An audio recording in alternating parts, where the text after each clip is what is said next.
નમસ્કાર ગુજરાતી મિત્રો, આજે ખૂબ મોટી ખબર આવી છે. આપણે જાણીશું આજના આ વિડીયોમાં.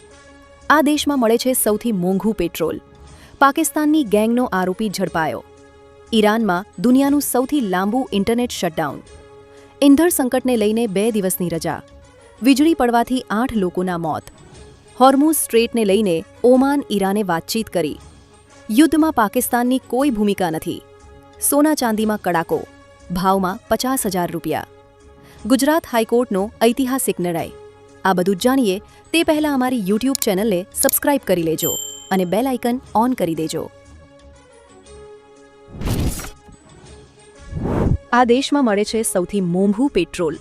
મધ્ય પૂર્વમાં વધતા તણાવને કારણે વૈશ્વિક ઉર્જા બજાર અસ્થિર બન્યું છે.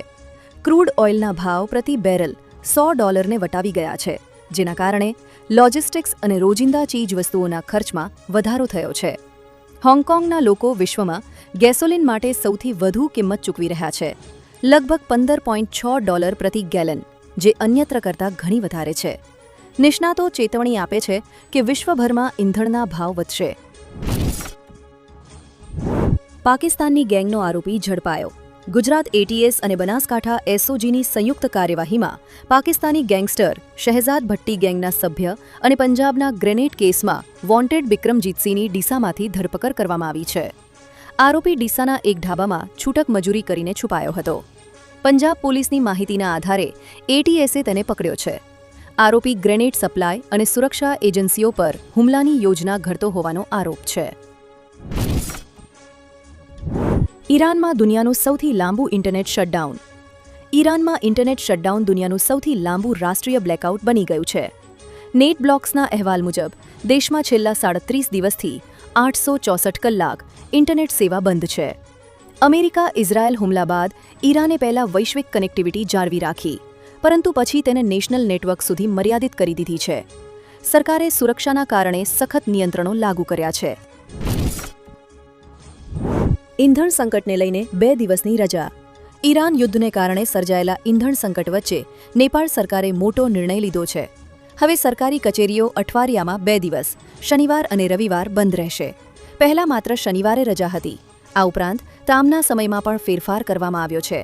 હવે કચેરીઓ સવારે 9 વાગ્યાથી સાંજે 5 વાગ્યા સુધી ચાલશે. નેપાળ સરકારના પ્રવક્તા સસ્મિતા પોખરેલે જણાવ્યું કે પેટ્રોલિયમ પુરવઠામાં અવરોધને કારણે આ પગલું લેવામાં આવ્યું છે. વીજળી પડવાથી 8 લોકોના મોત. છેલ્લા 24 કલાકમાં ભારે વરસાદને કારણે મેરઠ સહિત ઉત્તર પ્રદેશના અનેક જિલ્લાઓમાં જાનમાલનું ભારે નુકસાન તેમજ પાકને નુકસાન થયાનું અહેવાલો દર્શાવે છે. રાજ્યભરમાં વીજળી પડવાથી 8 લોકોએ જીવ ગુમાવ્યા છે.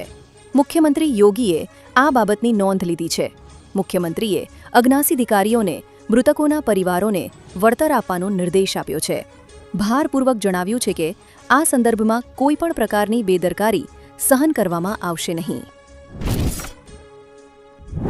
હોર્મુઝ સ્ટ્રેટને લઈને ઓમાન ઈરાને વાતચીત કરી. ઈરાન યુદ્ધ વચ્ચે હોર્મુઝ સ્ટ્રેટને લઈને ઓમાન અને ઈરાન વચ્ચે વાતચીત થઈ છે. બંને દેશોએ આ મહત્વપૂર્ણ દરિયાઈ માર્ગ પર જહાજોની અવરજવર અને નિયંત્રણ અંગે વિવિધ વિકલ્પો પર ચર્ચા કરી. ઓમાનના વિદેશ મંત્રાલય અનુસાર શનિવારે યોજાયેલી બેઠકમાં નિષ્ણાતો અને અધિકારીઓએ અનેક પ્રસ્તાવો રજૂ કર્યા. હોર્મુઝ સ્ટ્રેટ વિશ્વના સૌથી મહત્વપૂર્ણ દરિયાઈ માર્ગોમાંનો એક છે. યુદ્ધમાં પાકિસ્તાનની કોઈ ભૂમિકા નથી. ઈરાનના સુપ્રીમ લીડરના પ્રતિનિધિ અબ્દુલ મજીદ હકીમ ઇલાહીએ કહ્યું છે કે ઈરાન યુદ્ધમાં પાકિસ્તાનની કોઈ ભૂમિકા નથી. તેમણે સ્પષ્ટ કર્યું કે પાકિસ્તાન દ્વારા વાતચીત થઈ રહી હોવાના સમાચાર સંપૂર્ણપણે ખોટા છે અને તે માત્ર ઓઇલની કિંમતોને પ્રભાવિત કરવા માટે ફેલાવવામાં આવે છે. તેમણે વધુમાં કહ્યું કે ઈરાન આ યુદ્ધ નથી ઈચ્છતું અને તેને જલ્દી સમાપ્ત કરવા માંગે છે. ભારત સહિત તમામ દેશો મળીને આ સંકટનો અંત લાવશે. સોના ચાંદીમાં કડાકો. ભાવમાં 50,000 રૂપિયા. મધ્ય પૂર્વમાં સંઘર્ષ વચ્ચે શેરબજારોમાં ઉથલપાથલ ચાલુ છે. સોના અને ચાંદીના ભાવમાં ભારે ઘટાડાએ બધાને આશ્ચર્યચકિત કરી દીધા છે. એક અહેવાલ મુજબ 28 ફેબ્રુઆરીથી, જે દિવસે અમેરિકા અને ઇઝરાયેલે ઈરાન પર હુમલો કર્યો હતો, ચાંદીના ભાવમાં પ્રતિ કિલોગ્રામ 50,000 રૂપિયાથી વધુનો ઘટાડો થયો છે, જ્યારે સોનાના ભાવમાં પ્રતિ 10 ગ્રામ 16,000 રૂપિયાથી વધુનો ઘટાડો થયો છે. ગુજરાત હાઈકોર્ટનો ઐતિહાસિક નિર્ણય.